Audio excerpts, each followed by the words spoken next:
I'm not going to get into the real or made up mental health conditions that saturate the Western world today.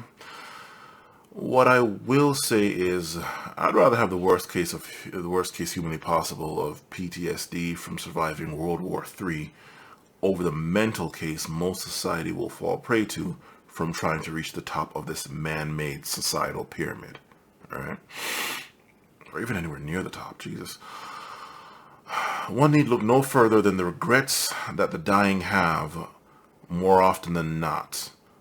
The most BS search right up to the most exhaustive search shows more or less the same list. I settled on The Guardian. Say what you want about them, but this is not something that any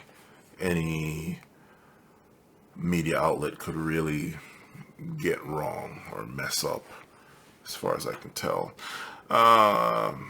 I settled on The Guardian, and because I want to hurry up with this writing that's taking days longer to bang out than I had expected or wanted. Yeah, this took a while. It took a lot of thought. So, quote, and I'll have a link to them. Quote 2. I wish I hadn't worked so hard. This came from every male patient I nursed. They missed their children's youth and their partner's companionship. Women also spoke of this regret, but as most were from an older generation, so it's not even this high, okay, so it's not even today where, oh my God, high value this, high value that,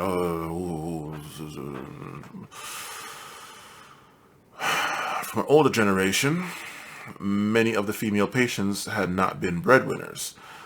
All of the men I nursed deeply regretted spending so much of their lives on the treadmill of a work existence.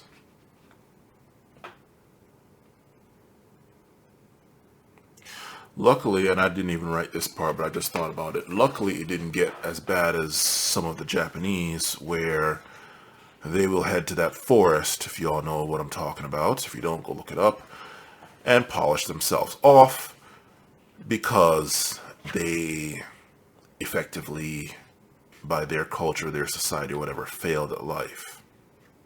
Somehow failed at life. But then again, maybe it's just that they don't talk about it as much here. Moving right along.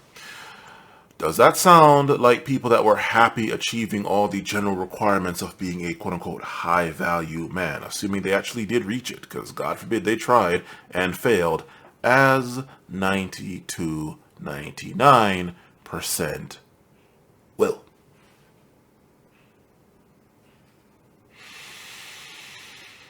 High-value man. Well, let's take Steve Jobs. Oh, yeah, let's not. Yeah, let's not. If you still can't get it, then here you go. And what I'm about to play, let me just say this right now, fair use and all that business. I'm going to play something from one of Peter Joseph's work, if anybody knows who he is. This is from the third in the trilogy, which actually should have been in, I guess, anthologies for, but the fourth one never came out. This is from Zeitgeist, Moving Forward.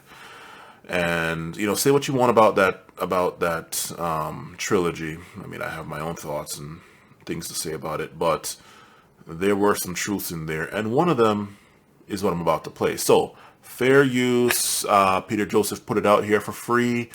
From what I understand from one of his interviews, he said that people can use it how they want, you know, I guess just give credit and don't, like, I don't know, like, just chop and splice it or whatever. I'm not chopping and splicing it. I'm only playing the first, 3 minutes and 54 seconds of it. So here you go.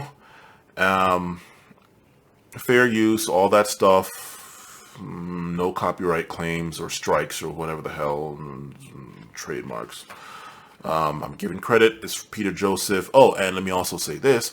The views that I have in this video and my here on out are not the views of Peter Joseph or anybody in his works. Sorry I have to say that, but I'm dealing with this society, so yeah. Peter Joseph doesn't have anything to do with this. my views are not his views are not my views, except in this case. So there's that. Fair use, all that business. Let's do this.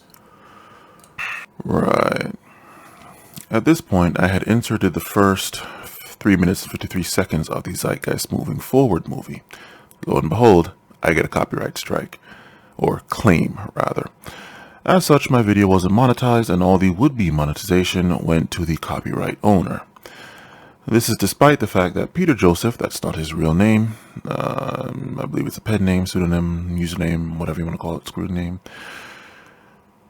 himself put it on the internet for free, however the hell many years back, and allowed people to spread the entire video. Videos, plurals, actually 3 of what should have been 4, but that beyond the pale never made it.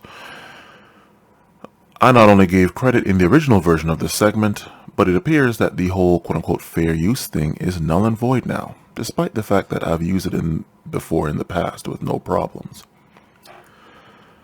I know Peter Joseph himself didn't start that claim. There's a copyright claim on another random YouTuber who uploaded 100% the entire video of my videos sometime back, one of my ancient videos. And actually was more than one. So it was really old videos that he uploaded a long time ago. I got no notice of this copyright claim on my behalf until I happened to notice, well, actually I never got it at all. I just happened to notice it after nosing around the content creator tools out of boredom one day. Actually it was one night and I wasn't able to sleep properly, so just trying to kill boredom. And I happened to see it. It's still pending in my action to let it stay, or take it down. And this is like, what, weeks now after seeing it. In any case, I'll read word for word the opening monologue, and we'll also have a link. So, here it is. I first learned it from my grandmother. Now, my grandmother was a wonderful person. She taught me to play the game Monopoly. She understood that the name of the game was to acquire. She would accumulate everything she could, and eventually she became the master of the board. And then she'd always say the same thing. She'd look at me and she'd say, "One day you'll learn to play the game." One summer, I played Monopoly almost every day, all day long, and that summer, I learned to play the game. I came to understand the only way to win is to make a total commitment to acquisition. I came to understand that money and possessions, that's the way you keep score. And by the end of that summer, I was more ruthless than my grandmother. I was ready to bend the rules if I had to win the game. And I sat down with her to play that fall. I took everything she had. I watched her give her last dollar and quit in utter defeat. And then she had one more thing to teach me. And then she said, "Now it all goes back in the box." All those houses and hotels, all the railroads and utility companies, all that property and all that wonderful money, now it all goes back in the box. None of it was really yours. You got all heated up about it for a while. But it was around a long time before you sat down at the board, and it'll be here long after you're gone. Players come and players go. Houses and cars, titles and clothes, even your body. Because the fact is that everything I clutch and consume and hoard is going to go back in the box, and I'm going to lose it all. And so you have to ask yourself, when you finally get the ultimate promotion, you've made the ultimate purchase, when you buy the ultimate home, when you have stored up financial security and climbed the ladder of success to the highest rung you can possibly climb it, and the thrill wears off, and it will wear off, then what? How far do you have to walk down that road before you see where it leads? Surely you understand it'll never be enough. So you have to ask yourself the question, what matters? Yeah, there you go. Now, as I said before, Say what you want about the Zeitgeist trilogy. I have my own thoughts in regards to those films. However, between what you just heard now and the deathbed regrets that you can find of average right up to multi-million and billionaires that all regret spending so much of their finite time on this planet slaving away when far less could have made them just as happy, but with more time to enjoy something other than board meetings or some other time waster that could have been an email, do you really believe marching to the top is worth it?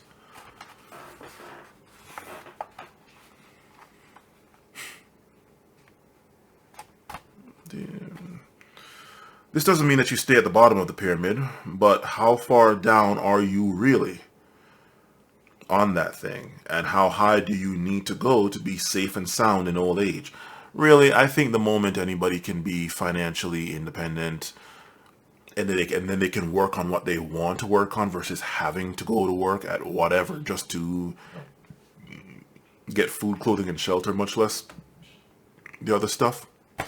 Sorry, I was drinking some of this right here, this Arizona.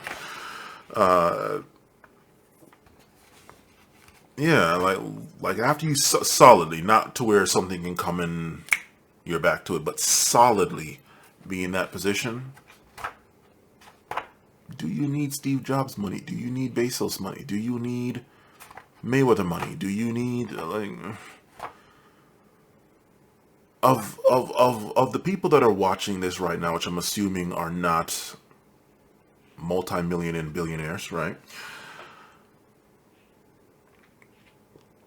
And I mean substantially more, not like 2 million is, oh my god, no, I'm talking about like 200 million and all that, right? 200 billion, whatever. For all of us more down to earth or more lower on the pyramid people, right? How many of us could retire and live pretty for the rest of our lives off, especially if you're a minimalism, off, I don't know, 3 million, 2 million. Some of you may even be able to do it on 1 million, but as somebody who's never had $1 million before, especially at least not one shot, and actually I don't even think ever, even as a whole of all my working years, I can tell you 1 million, especially in today's day and age, is really not that much to be retiring on. At least in the Western world, who knows, $1 million living off, I guess, whatever income, dividends, whatever comes off that, whatever investments you have, then you go to some third world country and live like a king or a god. Okay, fine. Okay, so maybe it can, but here, $1 million is not that much, and I can say that as somebody who's, despite never having $1 million. Yeah, anyway, moving on. Is it worth it? This doesn't mean you stay at the bottom of the pyramid, but how far do you go, especially in old age, how to be safe and sound in old age, blah, blah, blah, move right along. If everyone needs $1 billion minimum, then 95% of the population of the planet, much less any one country, needs to stop delaying the inevitable and simply polish themselves off. I will ask one and all this, though. If one were to steal $100 million in cash from any of the top 50 richest people on the planet, do you think they would notice? And by notice, I mean, would it be the death of them, right? Not like, oh my God, X bank went and alerted you of some fraudulent activity. Or, oh my God, you found out that your financial advisor is skimming off the top. No. I'm talking about, oh my God, you lost this $100 billion. Oh, what are we going to do?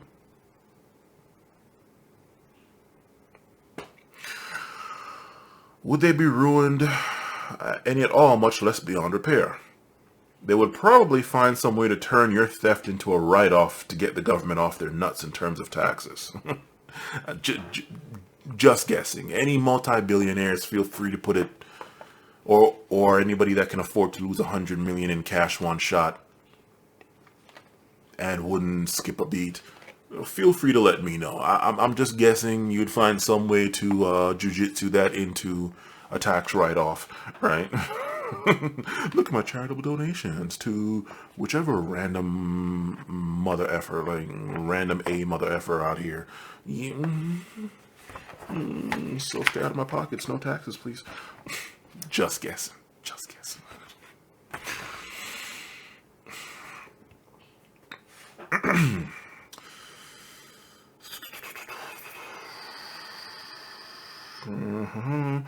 Which leads to the question, how much money does one need to make before they can start losing bricks of it and it not affect them? Something tells me it's not even tens of millions.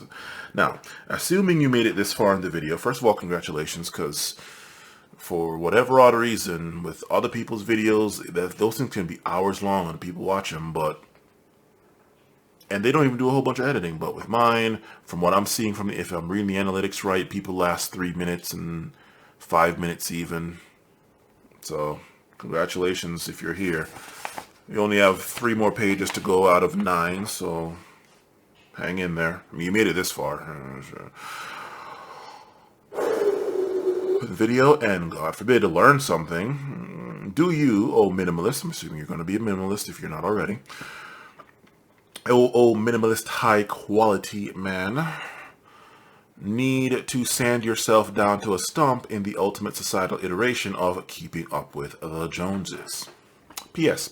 For anyone wondering what would happen if happened to a capitalist consumer economy if most, 75% or more, if not all, became strict minimalists, well, that's a video for another time. I will say this.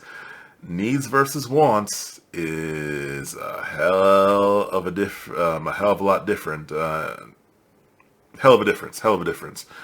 Bigger than hot versus cold, day versus night, or yes versus no. Yeah.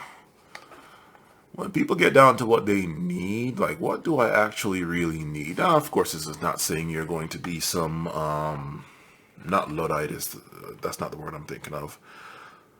Puritan or something, Puritan. I mean, not saying you're gonna be one of those. Yeah, okay. Well, you're gonna want to lie on the beach a little bit. You're gonna want to. But again, you're a minimalist. You can afford high luxury things because you only sniper rifle, boom, that one thing, as opposed to getting all this low quality stuff, but you have all these possessions. Oh. See how that works? Being high quality might not be a high quality man. Might not be so bad, is it? Yeah. Might not be so bad. But I tell you one thing. The high value man and the minimalist life, what society or the people here on YouTube, not singling any one person out, but what the main thing here on YouTube is as far as what constitutes a high quality man, high value man. I'm not really sure minimalism can be factored into that. And if minimalism can't, I don't know. Or maybe it can, but being a high quality man, even if you don't match what constitutes high value, generally, maybe that might be better. Anyway, moving right along.